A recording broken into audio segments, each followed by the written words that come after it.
Salatu wassalamu ala Sayyidina Muhammad ibn Abdullah Al-Qa'im bihuquqillah adada ma fi ilmillah Salatan da'imatan bidawami mulkillah Wa ala alihi wa sahbihi ma daqat illa wa farrajahallah amma ba'du Qalu subhanaka la ilma lana illa ma'allamtana Innaka antal alimul hakim Wa la hawla wa la quwwata illa billahil aliyil azim Rabbi syrah li sadri wa yassir li amri wahlul 'uqdatam min lisani yafqahu qawli Rabbi syrah li sadri wa yassir li amri wahlul 'uqdatam min lisani yafqahu qawli Rabbi syrah li sadri wa yassir li amri wahlul 'uqdatam min lisani yafqahu qawli bijahi sayyidina Muhammadin sallallahu alaihi wasallam ila hadratin nabil mustafa rasulillah sallallahu alaihi wasallam wal hadrati abaina wa ummahatina wa ajdadina wa jaddatina wa amamina wa ammatina wa akhwalina wa khalatina wa ikhwanina wa akhwatina wa qarabatina wa jiranina man habba wasana ilayna wa ridha bil huquqi alayna wa nakhussu hasatan la hadrati Syekh Abu Abdul Mu'ti Muhammad Nawawi bin Umar Al-Jawi Asy-Syafi'i Al-Bantani wal hadrati Syekh Said Ahmad Al-Marzuqi Al-Maliki wal hadrati jamil muslimin wal muslimat wal mu'minin wal mu'minat syai'lillahi lana wa lahumul fatihah alhamdulillah iyyaka na'budu wa iyyaka nasta'in shiratal ladzina an'amta 'alaihim. Kita lanjut halaman 110 baris pertama. Bismillahirrahmanirrahim. Qala al-mu'allif rahimahullahu ta'ala wa nafa'ana bihi wa bi'ulumihi bidar amin. Wa'lam, dan ketahuilah anna likulli rasulin haudon, bahwa setiap rasul memiliki danau.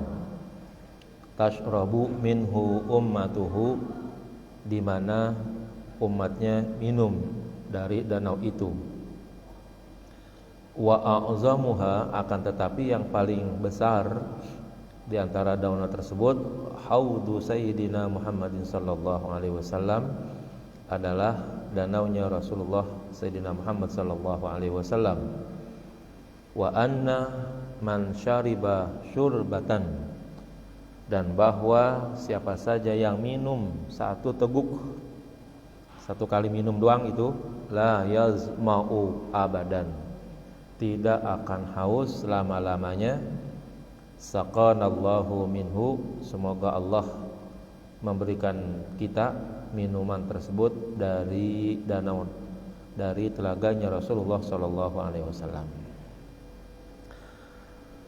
Jamaah sekalian, ini perkara gaib nih. Ya, perkara gaib. Tentu bagi orang yang beriman dan bertakwa, ini merupakan peringkat pertama nilai keimanan. Kalau kita baca Al-Baqarah tuh, hudal lil muttaqin alladzina yu'minuna bil ghaib. Yang lain belum ngapa-ngapain tuh, bil ghaib dulu dicecer dah sama Allah kira-kira. Karena sangat memungkinkan dalam kehidupan orang beriman itu, ya, ada rasa berat, ada rasa susah untuk bisa memahami sesuatu yang gaib tadi. Lebih-lebih untuk memahami yang gaib tadi itu, ya, materinya juga adalah materi yang sulit ditembus, dijangkau oleh akal manusia. Kalau udah bicara danau besar, nih pertanyaannya kan banyak jadinya. Pertanyaan pertama paling gampang dah, letaknya di mana? Ya, itu danau letaknya di mana itu? Maka pendapat banyak yang bilang, ya, ada yang bilang di depan neraka sebelum orang berjembat masuk ke jembatan Shiratal Mustaqim. Itu ada.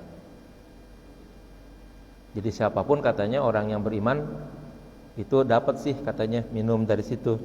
Sehingga kalau yang dapat itu, andaikan dia orang yang beriman tapi harus masuk ke dalam neraka gitu, di dalam neraka aman katanya, nggak haus karena udah minum dari danaunya, telaganya Rasulullah. Jadi adanya di sebelum berjembat atau memasuki jembatan Shiratal Mustaqim, bahkan sebelum neraka dan sebelum surga jadinya. Banyaklah pertanyaan konyol-konyol juga ada itu ntar tuh. Ikan betok ada nggak kira-kira di situ tuh? Ya, namanya danau. Ya, ikan sepat, ikan betok, ikan julung-julung lah gitu kira-kira ada nggak di situ? Nah, karena apa yang ditunjukkan adalah haud itu kan danau, pikiran kita kan itu adalah sesuatu yang nampak sebenarnya bagi kita, tapi posisinya di mana, airnya bagaimana dan lain sebagainya, banyak tuh pertanyaan-pertanyaan kayak gitu yang bisa jadi mengundang sesuatu yang dipikirkan secara logis itu agak susah. Salah satu yang kita kenal nama daripada danau Nabi itu adalah Al-Kautsar, ya, sebutan daripada danau itu. Jadi Al-Kautsar itu pada surah Inna a'taina kal kautsar itu maknanya salah satunya adalah nama danau Nabi, ya, yang ada di akhirat kelak itu namanya Al-Kautsar. Pendapat yang lainnya mengatakan bahwa danau tersebut ada di dalam surga, ya. Jadi udah masuk surga tuh. Nah, udah masuk surga tujuannya untuk apa? Agar orang yang masuk surga satu minum air telaga tersebut untuk selamanya, setelah itu dia nggak haus lagi walaupun minumnya hanya 1 teguk saja. Itu satu. Yang kedua, bagi umat Nabi Muhammad yang masuk surganya, ya, itu berhenti dulu di stasiun Raka gitu, itu kan badannya digebugin malaikat tuh, ya, kebakar. Kalau kita bilang pada bonyok dah, ya kan, pada kebakar, itu pada melepuh, mungkin ungkapannya seperti itu. Nah, sebelum jauh mereka masuk ke dalam surga, mereka tuh katanya disuruh mandi dulu tuh di danau Rasulullah, di danau Telaga Kautsar tadi itu, di danau Al-Kautsar tadi. Maka setelah mereka mandi di danau Al-Kautsar tadi, itu semua kulit-kulitnya, ya, benjol-benjolnya yang melepuh kebakar dan lain sebagainya, itu pulih kembali, balik lagi, bahkan ya sangat bagus, sangat mulus kulit-kulitnya itu, melampaui ya orang yang paling mulus lah di dunia ini. Itu paling tidak, ya, ada 2 pendapat yang polanya itu seperti itu. Nah, bagi kita dimanapun danau itu berada, ya, harus kita yakini bahwa itu adalah, ya, ada dan milik Rasulullah SAW. Dan tadi dikatakan bahwa semua nabi itu punya danau, dan danau yang terbesar adalah danau milik Nabi Muhammad SAW. Siapa yang meminumnya 1 teguk itu, ya, sudah tidak haus lagi. Kalau kita pikir-pikir, andaikan danau itu sama aja dengan di dunia gitu, misalnya minum air danau yang kagak dimasak dulu gitu, kita ya nanya-nanya juga tuh, itu airnya emang udah bersih tuh, udah steril, udah bisa langsung diminum. Nah, itu kan juga jadi permasalahan juga. Saya yakin dah pokoknya di benak kita, kalau udah disuruh bikin pertanyaan tentang danau itu tuh, ya luasnya berapa, dalamnya berapa, airnya bening atau apalah segala macam, itu pasti banyak pertanyaannya, ya. Namun karena ini adalah berita yang gaib, ya, bagi umat Islam, bagi yang orang yang beriman, itu nufawwidu amri ilallah, ya. Sudah kita pasrahkan saja urusan yang seperti ini kepada Allah. Hanya yang perlu kita ketahui, danau itu ada milik Rasulullah, lebih besar daripada danau-danau yang lain. Itu begitu. Adapun tadi letaknya di mana, airnya bagaimana, ya, isinya apa, dari mana sumbernya, itu udah bukan urusan kita. Karena kalaupun kita tahu, ya, itu tidak bisa menambah keimanan kita gitu. Andaikan kita tahu nih, ada orang yang menjawab, tuh danau Nabi luasnya berapa meter kali berapa meter, dalamnya berapa meter gitu. Itu emang nambah iman tuh begitu. Hanya sekedar, oh, danau Nabi sekian ribu meter, panjangnya, luasnya sekian ribu meter, dalamnya sekian ribu meter. Kalau segitu kan tidak ada nambah iman tuh yang kayak begitu. Ya, jadi serasa nggak penting untuk dijawab pertanyaan-pertanyaan yang lebih jauh. Yang penting kita pahami bahwa ada danau yang dimiliki oleh Rasulullah, ya, dan yang minum dari danau tersebut itu tidak akan haus selama-lamanya. Itu begitu, ya. Sama dalam Al-Qur'an ketika Nabi Adam dilarang untuk mendekati pohon tuh, wala taqraba hadhihi syajarata fatakuna minaz zalimin. Jangan kalian mendekati pohon ini. Ya. Kalau itu kalian kerjakan, jadilah kalian sebagai orang yang zalim. Kita bertanya, pohonnya pohon apa? Ya. Itu pohon khuldi. Itu kan ungkapan setan, ungkapan iblis, ya. Syajaratul khuldi wa mulkil la yubla katanya. Maukah kamu aku beritahukan sebuah pohon yang menjadikan kamu, ya, tetap selama-lamanya, punya kerajaan yang tidak akan punah, ya. Nah, itu penamaan bukan dari nama Allah tuh, ya. Iblis yang menamakan pohon itu sebagai pohon khuldi namanya, itu begitu. Coba nanti cek di ayat, ya, ada penamaan iblis atas nama pohon tersebut. Sekarang kalau kita tanya apa nama pohon tersebut, ya, buahnya rasanya bagaimana? Kok Adam penasaran sih? Ya, Adam penasaran tuh dia atas rayuan istrinya, walaupun itu diawali juga atas rayuan iblis begitu. Andaikan Adam tahu tuh pohon khuldi itu adalah pohon yang buahnya rasanya pahit, saya kira Adam kagak nggak bakalan mati kali begitu, ya.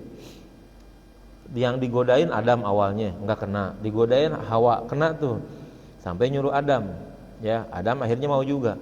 Kalau Adam tahu buahnya pahit gitu misalnya, dibilangin aja bininya, Hawa, tuh pohon pahit, ya, nggak usah dimakan gitu, ya, kan selesai. Berarti ada rasa penasaran tuh Adam terhadap pohon tersebut, nggak tahu bagaimana rasanya. Pohon bintaro cakep ya, kita lihat tuh buahnya. Bintaro tau nggak? Bintaro buah, itu yang di jalan-jalan tuh. Oke, markisa gitu. Ada yang pernah nyobain gitu? Hah? Ya mungkin kita dapat yang mentah kali, yang matang bisa kali dibelah, ya kan? Iya. Itu kalau kita jalan di Tanah Kusir tuh, daerah Tanah Kusir terus ke sana tuh menuju ke apa tuh ya? Pokoknya ke arah sana itu ya, ke Uin ke itu terus itu Rempoa apa kalau nggak salah ya. Iya. Nah itu banyak kan tuh pohon namanya bintaro. Nama anaknya kagak ada, tahu-tahu Bintaro gitu. Berarti ada bapaknya nggak ada nama anaknya namanya. Ya, Pulan-Pulan Bintaro gitu misalnya. Kita nggak pernah ngelihat tuh orang yang makan buah itu gitu. Padahal kalau dilihat dari sisi pohonnya adem, di situ bisa dibuat ngadem, dan buahnya casingnya gitu ya, casing cakep banget itu. Kalau kita jual di antara pohon, di antara tukang-tukang buah gitu, kita nimbrung dah nih misalnya, sekali-sekali nih kita ada pameran buah begitu misalnya, kita coba ambil dah bintaro, ya kan, kita bawa aja, kita lap dah yang bagus biar kelihatan menterengnya begitu tuh. Ada itu yang beli tuh, yakin itu, ya kan, nah, buahnya cakep banget, ya kan. Ya masa bodoh dah, lu mau mabok aja, mati dah. Yang penting buahnya laku gitu aja. Kalau kita mau jahat nih begitu, ya kan.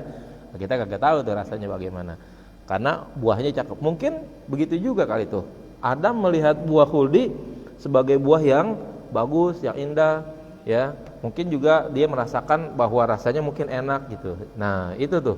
Tapi dalam hal kita ingin mengetahui lebih jauh pohonnya pohon apa, rasanya apa, besarnya seapa, ya. Kalau di dunia sekarang tuh pohonnya jadi pohon apa begitu, itu nggak penting jadinya, karena kita tahu pun tidak akan menjadi tambahnya iman.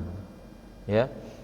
Kalau ada beritanya gitu misalnya nih ya, pohon khuldi yang dimaksud dan yang dinaikin oleh Nabi Adam itu ya pohon jengkol gitu misalnya, ya kan?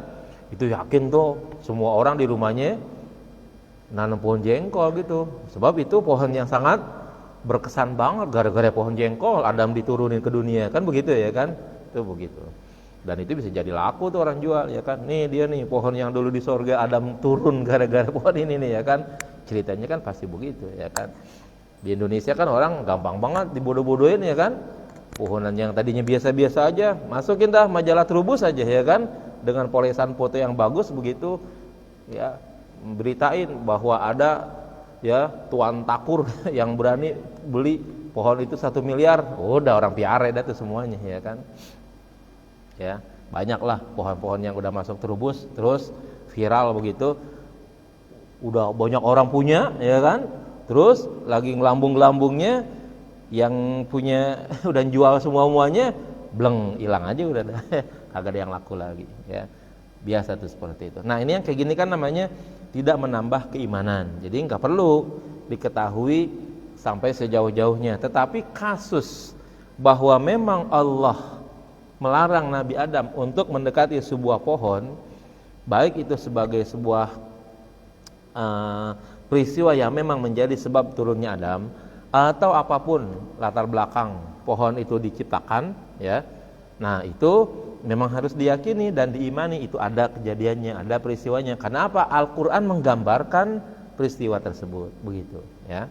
Yang ada di dalam Al-Qur'an wajiblah untuk bagi umat Islam, ya, meyakininya, mempercayainya, walaupun secara logis akal kita itu sulit untuk bisa menerimanya. Wa amma tanawulu ahlil jannah, ya, adapun penghuni surga, ya, memperoleh minuman, mencicipi minuman fiha di dalam surga, fa huwa litaladzudzil lil 'atsy, maka tujuan daripada minum tersebut adalah untuk, ya, mendapatkan kesenangan, mendapatkan kenikmatan, la lil 'atsy, bukan karena haus, ya. Fa innahum idza syaribu fil jannah, karena mereka kalau minum di dalam surga, wajadu likulli nafsin ladzatan, mereka mendapatkan setiap tarikan nafas yang mereka minum tuh, ya, satu kelezatan, khilafa ma yajidunahu minal akhar, berbeda dengan kelezatan yang mereka dapati dari tarikan nafas yang berikutnya.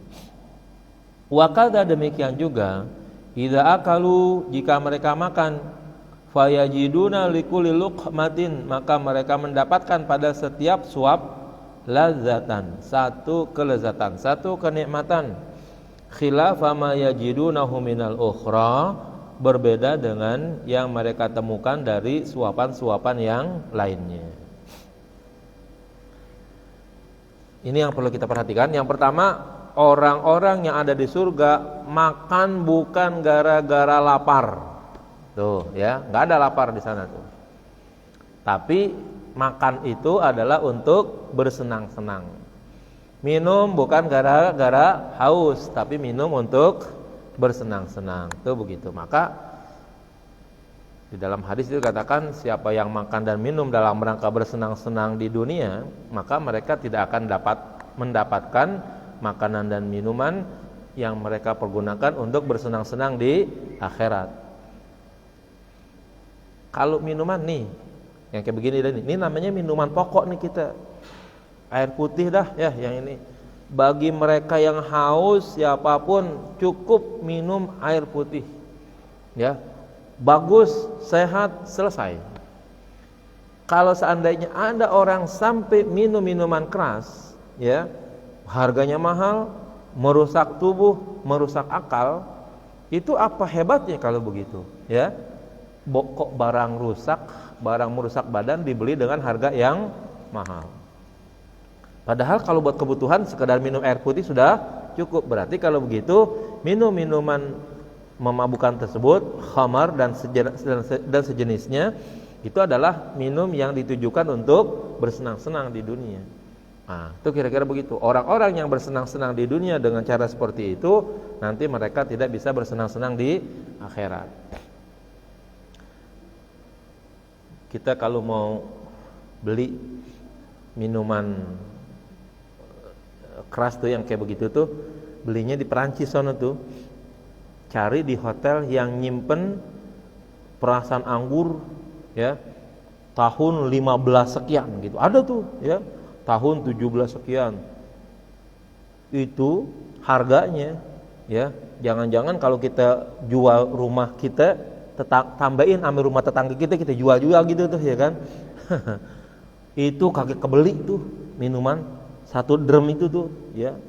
Saking mahalnya dan saking tuanya ya, minuman tersebut sudah tersimpan di dalam drum dan mereka terus menyimpannya di bawah hotel-hotel mereka itu. Yang beli ya bahasa kita milioner lah begitu. Ya. Segitu mahalnya tuh ya. Nah, bagi penduduk surga itu nanti mereka makan dan minum bukan karena lapar dan bukan karena haus, tapi karena ingin bersenang-senang. Minuman yang mereka minum dan makanan yang mereka makan dari satu teguk ke tegukan yang lain itu rasanya berbeda-beda walaupun minumannya tentu juga. Ya. Ini 1 gelas kita bisa minum berapa teguk nih? Ya. Anggaplah ukuran kita 5 teguk dah nih ya. Walaupun airnya ini juga begitu. Kalau nanti udah di surga, maka tegukan pertama rasanya beda, minum tegukan yang kedua beda lagi, minum tegukan ketiga sampai yang terakhir rasanya beda semua. Ya. Makan pisang, ya. Pisang itu 1 tandan isinya berapa biji itu biasanya? Ada tandanan panjang begitu ya, ada sisirannya lagi itu kan begitu kan? Nah, itu setiap 1 pisang rasanya tidaklah sama dengan pisang yang berikutnya. Ya. Itu yang Allah firmankan ya, kullama ruziqu minha min tamaratin rizqan qalu hadzal ladzi ruziqna min qablu wa utubihi mutasyabiha ya walahum fi azwajin mutahharah.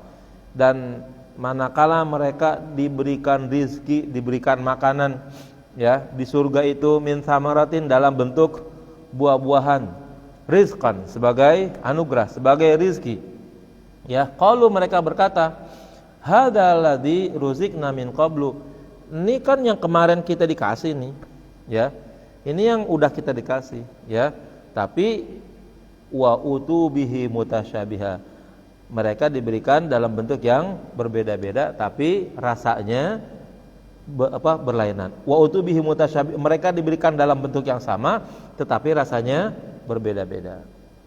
Dikasih pisang nih misalnya ya, lah kita ngomong dah, ini mah pisang barangan yang kemarin kita makan nih, kira-kira begitu ya. Malaikat akan kasih tahu, makan dulu ya kan, yang kemarin ente makan rasanya beda dengan pisang barangan yang sekarang. Tuh begitu. Kita makan betul ya. Rasa pisang yang kemarin kita makan di antara satu sisiran tersebut semua rasanya beda semua. Ya, semua buah-buahan dalam satu pohon tuh biar namanya satu nama begitu, dalam satu pohon semua rasanya yang satu dengan yang terakhir enggak ada yang sama. Tuh hebatnya ya keberadaan makanan dan minuman yang ada di dalam surga tuh diinformasikan kepada kita seperti itu. Sekali lagi ini adalah hal yang gaib ya. Kita tidak bisa membuktikannya tetapi wajib untuk mempercayainya. Itu seperti itu. Tambihun. Qauluhu biyaumi ya. Kata pengarang dengan ungkapan biyaumi, imanuna biyaumi akhirin wajib tuh di sana ya. Bihadfit tanwini, dengan cara membuang tanwin dibaca dengan biyaumi gitu. Imanuna biyaumi akhirin wajib. Lil wazni, karena mengikuti wazan syairnya. Wa qauluhu akhiri, dan kata pengarang akhiri sifatun lahu, menjadi sifat bagi yaum. Wa qauluhu bihi, dan kata pengarang bihi alba'u bimakna fi ya, Ba itu adalah maknanya fi. Ai fi dalikal yaumi, yaitu pada hari itu. Di 104 tuh ya. Imanuna bi tuh, imanuna bi yaumi. Nah, kata yaumi itu mestinya imanuna bi yaumin akhirin, tuh mestinya begitu tuh. Tapi karena wazannya enggak pas, jadi bacanya tidak pakai tanwin. Bi yang ada di situ bukan artinya dengan, ya, tapi lebih menunjukkan kepada ya waktu gitu ya. Bihi itu bihi alba'u bima'na fi ay fi dalikal yaum maka nabihi minal ajab ya, maka nabihi minal ajab. Ba yang ada pada bihi itu artinya fi jadinya gitu ya, bukan artinya dengan. Itu makna-makna yang diatur itu oleh pengarang. Dan yang kayak begitu itu dalam bahasa Arab memang sangat memungkinkan banget ya. Perubahan-perubahan makna yang disesuaikan dengan syair dan lain sebagainya itu sangat memungkinkan terjadi. Wa qauluhu minal ajab, dan kata pengarang ya, minal ajab bayanun lima ya, sebagai penjelasan bagi kata makana bihi. Itu ada makana itu di situ kan? Nah, lanjutnya adalah minal ajab, minnya itu disebut dengan min lil bayan namanya ya. Wa huwa bi fathil ain wal jim. Bacaan kata al-ajab itu dibaca dengan fathah ain dan jim. Ya, ajab jadinya. Wa huwa qiyasu masdari ajiba, yaitu adalah qiyas dari kata masdar yang diambil dari kata ajiba. Al-lazimi, tapi yang lazim. Ajiba yang artinya lazim itu berarti dia tidak membutuhkan maf'ul namanya ya. Bi kasri ainil fi'li, dibaca dengan kasrah ain fi'il, min babi ta'iba, dari bab ta'iba ya, ta'iba. Yuqalu, dikatakan ajibtu minasyai'i ajaban. Orang Arab sering mengatakannya ajibtu, aku kagum, minasyai'i, daripada sesuatu, ajaban, betul-betul kagum. Qala Ibnu Malik fil Khulasah, berkata Ibnu Malik di dalam kitab Al-Khulasah, wa fa'ilal lazimu babuhu fa'al ka farahin wa ka jawan wa ka syalal. Dan fi'il lazim ya, dan fa'ila itu adalah untuk fi'il lazim, babnya adalah fa'ala ya, seperti kata faraha. Faraha itu lazim, bergembira. Bergembira itu lazim, artinya balik kepada diri sendiri ya, enggak kepada orang lain. Jawan, dan kata jawan, wa syalal, dan kata syalal. Syalala, jawa, syalala itu adalah fi'il yang lazim semuanya. Ai maksudnya yaji'u masdaru fa'ila, yaitu datang masdar dalam wazan fa'ila maksurul ain, yang dikasrohkan ain, jadi bacanya fa'ila. Tidak kana laziman, jika dia berbentuk fi'il yang lazim yang tidak butuh maf'ul, ala fa'al ya, dengan pola fa'alin ya, atau fa'ala. Bi fathil fa'i wal aini, dibaca dengan fathah fa dan ain, fa'a gitu. Qiyasan ya, baik sebagai qiyas yang mengikuti aturan. Sawaun kana sahihan aw mu'talan, boleh saja fiilnya fiil sahih atau fiil mu'tal, au mudha'afan, atau fiil yang mudha'af. Nahu contohnya fariha farohan, itu fiil sahih tuh. Jawiya jawan ya, itu fiil yang mu'tal. Syalila syalalan, nah itu namanya fiil yang mudha'af. Mudha'af double hurufnya. Wa makna jawiya ay haraqa, arti daripada kata jawiya adalah terbakar. Haraqa min ishqin kali ini ya, mestinya haraqa min ishqin aw khuznin gitu ya. Orang yang terbakar karena rindu atau karena sedih, saking rindunya, kira-kira begitu ya. Kalau saya lebih cenderung untuk membacanya ay haraqa min ishqin aw huznin ya. Orang yang terbakar karena rindu atau sedih. Artinya itu udah sangat banget rindunya, sangat banget sedihnya, itu begitu ya. Ini bacaannya cuman menjelasin kata kerja atau kata-kata yang ada di dalam syairnya aja tuh ya. Dikit lagi, khatimatun fi dzikri baqil wajibi, penutup di dalam menjelaskan tentang kewajiban-kewajiban yang lain atau sisa-sisa kewajiban yang lain, mimma ala mukallafin min wajibi, ya, dari kewajiban-kewajiban yang harus ada pada orang yang mukallaf. Ai hadhihi khatimatun, ya ini adalah penutup. Nas'alullaha husnaha, maka kita mengharapkan baiknya penutup. Kita sebut dengan husnul khatimah, itu bahasanya. Fal khatimah, maka kata al khatimah hiya ma tudkaru li ifadati ma yata'allaqu bil maqsud, sesuatu yang disebutkan untuk memberikan penjelasan yang terkait dengan hal-hal yang ditujukan. Wa kana dzalika ta'alluq, hubungan tersebut ta'alluqal lahiq bisabiq, ya, hubungan antara yang akan datang dengan yang sudah lalu, ya, itu namanya khatimah tuh. Jadi khatimah udah ada yang dahulu terus disusul dengan yang berikutnya, nah itu namanya khatimah. Ai ta'alluqu min haitsu ziyadatut tawdih wa takmil, yaitu hubungan yang dilihat dari bertambahnya atau penambahan penjelasan dan penyempurnaan. Wa kadzalikal muqaddimah, ya demikian juga kata muqaddimah, ada khatimah, ada muqaddimah. Lakin kana dzalika ta'alluq, akan tetapi hubungannya adalah di dalam muqaddimah ta'alluqus sabiq bil lahiq, hubungan yang terdahulu dengan yang akan datang, ya. Jadi kalau ada muqaddimah berarti di situ dijelaskan sesuatu, nah itu namanya yang terdahulu, dengan lahiq, dengan yang nanti yang akan dijelaskan di bagian-bagian berikutnya, itu biasanya namanya disebut dengan muqaddimah. Kalau khatimah, ya, itu yang dijelaskan sekarang ini berkaitan dengan yang sudah dibahas gitu, ya.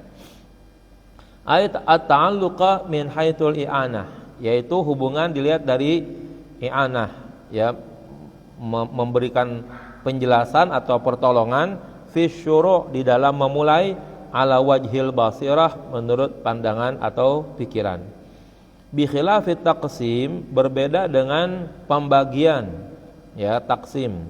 Fa innahu mayudkaru li ifadatil maqsud, yang dimaksud dengan taksim adalah sesuatu yang disebutkan, dijelaskan untuk memberikan, ya, pengertian terhadap sesuatu yang dimaksud. Jadi nanti ada pasal-pasal tuh, ya, ada al-qismu, ada bagian-bagian. Nah, itu biasanya untuk memberikan penjelasan terhadap sesuatu yang dimaksudkan. Ada pasal, ada taksimnya, itu nanti ada bagian-bagiannya. Maksudnya itu apa tuh? Itu, ya, masing-masing ada penjelasannya. Qauluhu, adapun kata pengarang, mimma ala mukallafin, sesuatu yang wajib atas mukallaf, min li ta'lil. Min itu adalah untuk ta'lil, sebagai alasan, ya. Jadi min ma, asalnya begitu tuh, min ma, karena disambung jadi bacanya mimma, ya, karena bacanya kan jadi idgham tuh, nun mati ketemu ma jadi min ma, jadi bacanya mimma, ya. Liqaulihi dzikri, penjelasan atau alasan bagi ucapan pengarang dzikri, ya. Jadi khatimatun, penutup fi dzikri, di dalam menyebutkan sisa-sisa yang wajib. Mimma gitu, mimma, ya, karena yang nilainya wajib bagi setiap orang mukallaf. Ala haddi qaulihi ta'ala, sesuai dengan firman Allah Ta'ala, mimma khati'atihim ughriqu, ya, disebabkan, ya, gara-gara perbuatan buruk mereka, ughriqu, mereka ditenggelamkan. Wama, dan ma yang ada pada kalimat tersebut mausulatun, adalah ma mausul, ya, ma mausul. Ini uraian kata-kata aja nih, ya, saya percepat aja. Wa qauluhu ala mukallafin, dan pengarang mengatakan kata-kata ala mukallaf muta'alliqun biqaulihi min wajibin, berkaitan erat dengan ucapannya min wajibin, ya. Itu di sana ada kata-kata ala mukallafin min wajibin. Hal-hal yang wajib bagi orang-orang yang mukallaf. Qauluhu min wajibi, kata pengarang min wajibi, min zaidah. Minnya adalah zaidah, tambahan. Wa wajibi, dan kata wajibi khabarun li mubtada'in mahdhufin, adalah khabar yang mubtada'nya dibuang. Wal jumlatu minal mubtada wal khabar, adapun susunan dari mubtada dan khabar silatul mausul menjadi silah mausul. Ini kalau kita jelasin panjang, tapi mungkin kakek paham kali ini ya. Urusannya nahu masalahnya. Udah kita baca aja dah. Wa taqdirul kalam, adapun penjelasan kalam, wa innama dzakartu baqil wajibi, sesungguhnya aku menyebutkan sisa-sisa yang wajib ini li ajlil ladzi, untuk ya menjelaskan atau sesuatu yang karenanya wajib atas orang mukallaf. Ya, saya menjelaskan hal-hal yang wajib berikut adalah karena hukumnya adalah wajib bagi orang yang mukallaf. Nah, nanti setelah ini nih ada hal-hal yang perlu dijelaskan ya, yang dalam segi akidah itu dinilai sebagai sesuatu yang wajib diketahui gitu ya. Wallahu a'lam bishawab. Al-Fatihah.